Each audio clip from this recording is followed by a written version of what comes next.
As we get you set for the 2023 college baseball season, let's hear from the man who will be leading the way for Louisiana Tech. I'm now joined by Bulldog head coach Lane Burroughs. Coach, entering your 7th season here in Ruston, what comes to mind when you hear that? Oh my goodness, it's hard to believe it's been 7 years. You think about, I think those 2 years we didn't have a facility. The tornado, I think I blocked it out or blacked out those 2 years. But sometimes, Sam, it seems longer. And then sometimes, on the other hand, it seems like it hadn't been that long. But a lot of changes. Obviously, this great facility just had tremendous changes in our facility, our team, the makeup of our team. A lot of coaches have come and gone, and but one thing's been consistent, and it's been our culture here and what we set out when we first got here to set the foundation of who we're going to be and who we are. And I felt like we've held on to that. So look, we tell people all the time, those 2 years, nobody left. We had some really good players. We had 4 All-Americans on that team that came back and hosted a regional. So yeah, we set a foundation of culture and continue to build on that, but feel like that's been the standard and that's held firm through everything. And now you just signed a contract extension to keep you here for a little bit more time.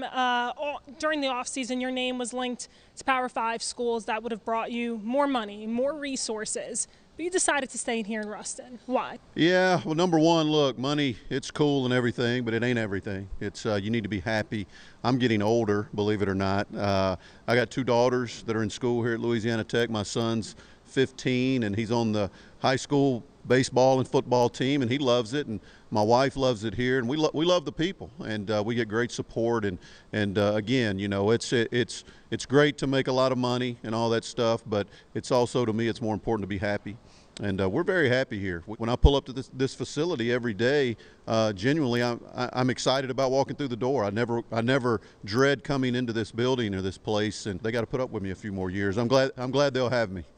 You just talked about how happy you are here. What does Louisiana Tech and this community mean to you? Well, number one, the support we get is unbelievable. And I've coached at a lot of institutions. I've coached at places where the rival schools' flags are flying in that town. You know, but you come here to Ruston, and it's that state tee. That's what you see flying, and we've sold out our season tickets again. Our chairbacks, our banquets sold out in one day. And I mean, I grew up in Mississippi. I'm a small town type guy. I know you're from New York, and yeah, that's a little too big for me, but we love the small area, and you know, just to be able to go out to eat and shake hands and know people that walk up to you and genuinely have a relationship with them. You know, it's a tremendous community. We love it, and the support we get is just second to none. The word to describe the past 2 seasons here that always gets thrown around is historic. But to you, what word comes to mind? Oh, probably magical. I think especially in 21, you know, you're talking about, we didn't get on this field. We practiced on it a week before we played our first game on it, so we didn't have it. We opened up the season at LSU, and we had an ice storm here. We didn't have a field. We were practicing in Memorial Gym, and I can remember thinking, wow, we're about to play LSU, and we can't even hit. We can't even throw. We had, and for that team to go through all of that they had been through, and to host a regional is just a magical run. The stars aligned for us, and you know, I said it when I got the job here. I think in your press conference you always you're a little cocky sometimes, probably over the top. I mean, I think a lot of people are. You try to you probably overpromise and hope you don't underdeliver, but I can remember saying we're going to host a regional. And as I was saying it, I remember thinking, I don't know what I'm saying right here, but and we did. We tell our guys that all the time. We did it. And what a year to do it, the year we opened up this stadium. And then we lost Parker Bates, Hunter Wells, some other guys, 2 of those 2 All-Americans.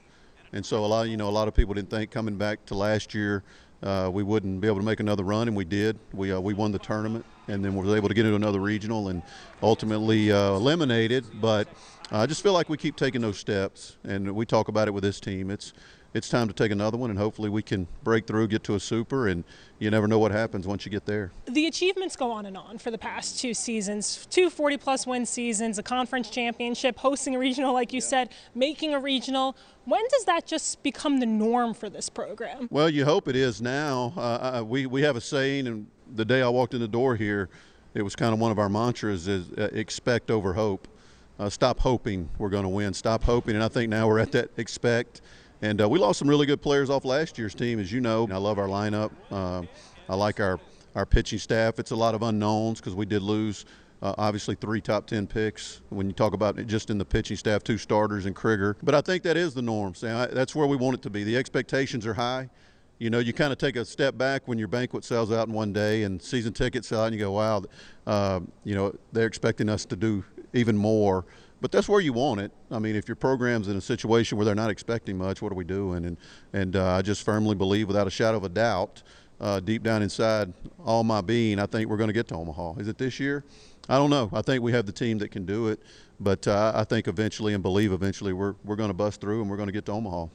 As a coach, it's kind of a new beginning in a way. What excites you about creating something new here? You said it. This was the most anticipated fall since I've been the coach here, probably since my first year, just because it was different. You know, Taylor Young's gone, Still Netterville's gone, Krieger and Gibson and Jennings and those guys. Let's be honest, after you've been through the fall about 4 or 5 years, it kind of fall to those older guys. It kind of gets redundant, and everybody knows who's going to play. So the competition this past fall, and you know, we had some transfers from LSU. Brody Drost, Safford came in. Those guys are going to play a lot. They played a lot at LSU, and Raleigh Hector, pitcher from A&M, Ethan Bates from Arkansas.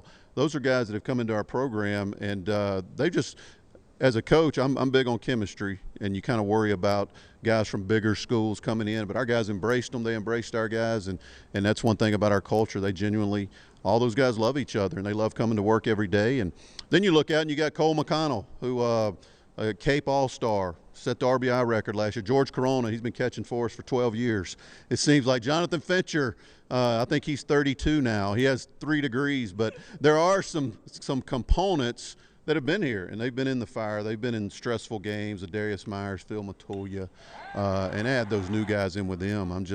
I think all of our coaching staff and our players really excited about seeing new faces mixed in with the older guys and what this team can do. After your contract extension was announced, you went on Twitter, you tweeted, "This train ain't stopping, get on or get off the track." Yeah. What's the next stop for the Lane train? Well, hopefully Omaha. I mean, it's I'm not a big social media guy. I do get on Twitter every now and then. I actually ran that by Eric, our athletic director. I said, "You okay if I put this out there just to get people excited?" He said, "Heck yeah, put it out."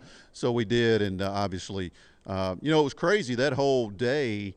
There was a lot of rumors circulating. I actually had to send a message in our group to our players. Hey, don't believe what you're hearing. I'm the coach here. I've been saying that forever because of the train that goes by. Get on the train or get off the track. That's what we always say because it ain't stopping. And that's just one of our mantras we say all the time. So hopefully the next stop is Omaha, Nebraska. That's our goal. That's where we're looking to go, and I think we can get there.